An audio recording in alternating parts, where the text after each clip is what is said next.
I was a normal curator doing regular art exhibitions, and in 2002 I was asked if I could come up with something for Lüdenscheid because they just decided to become City of Light and they needed a festival.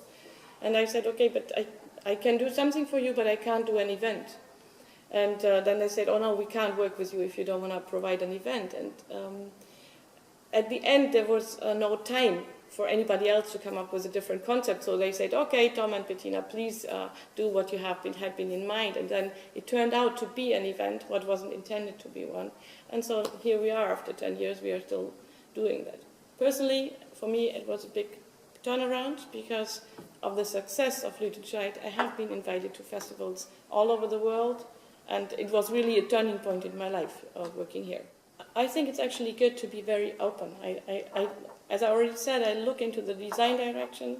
I'm quite close to the development in music, and in that sense, it's really interesting to look back as well. So looking back at the 1960s or to Lamont Young and Marianne Zazila, who combined the physics of light and those of music and developed art environments where sound and music, art environments where sound and light meet on a mathematical level and bring that to the point of aesthetical survey, that was really, really deeply inspiring for me. And so to find all these people that they stretch a little bit further than everybody else, that's a big inspiration.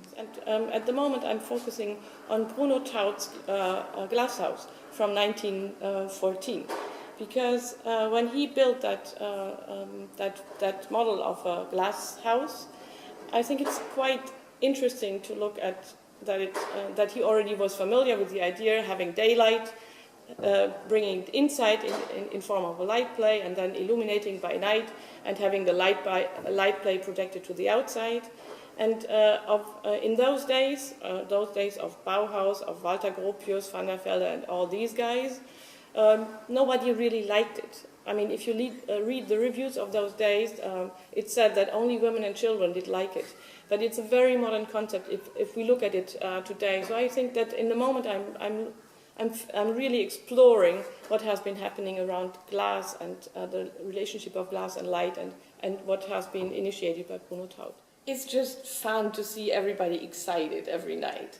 I mean, Lüdenscheid is a pretty sleepy place, and then if you see thousands of people walking through this city through the night, it's just fun. And then we have all these people coming in from, let's say, 250 kilometers around Lüdenscheid, and they come up with the idea that Lüdenscheiders are really open, enthusiastic, friendly, charming people, and this city is really worth coming in the daytime.